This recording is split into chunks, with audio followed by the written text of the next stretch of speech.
দেশ ও দেশের বাহির থেকে এই মুহূর্তে যারা জেবিএসএস টিভির পেজে যুক্ত আছেন সবাইকে জানাচ্ছি স্বাগতম। আপনারা দেখছেন গাজীপুর জেলার শ্রীপুর উপজেলার বেকা সাহারা গ্রামে কৃষক এনামুল হকের ধান খেতে জুলাই মাসের 2024 সালের কোটা সংস্কার আন্দোলনের সক্রিয় কর্মী আবু সাঈদের প্রতিকৃতি।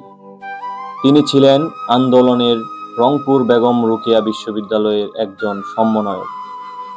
16 জুলাই আন্দোলন চলাকালে একজন পুলিশ সদস্যের গুলিতে তিনি মৃত্যুবরণ করেন।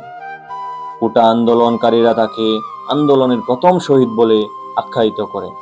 তারই স্মরণে কৃষক এনামুল হক তাহার ফসলি জমিতে আবু সাঈদের এই প্রতিকৃতিটি ফুটিয়ে তুলেছেন।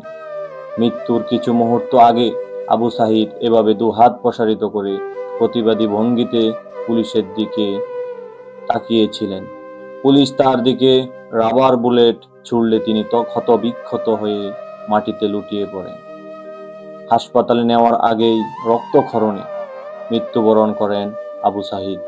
তারই স্মরণে কৃষক এনামুল হক তার ফসলি জমিতে তাহার ছবি ফুটিয়ে তুলেছেন। দেশের বিভিন্ন প্রান্ত থেকে এই প্রতিকৃতিটি দেখার জন্য নানা শ্রেণী পেশার মানুষ ছুটে আসেন। প্রিয় দর্শক, সবুজের বুকে আবু সাঈদের এই প্রতিকৃতিটি পাখির চোখে 500 মিটার দূরত্ব থেকেও স্পষ্টভাবে ফুটে ওঠে। আবু সাঈদের এই প্রতিকৃতিটি আপনার কাছে কেমন লেগেছে কমেন্টে জানাতে ভুলবেন না।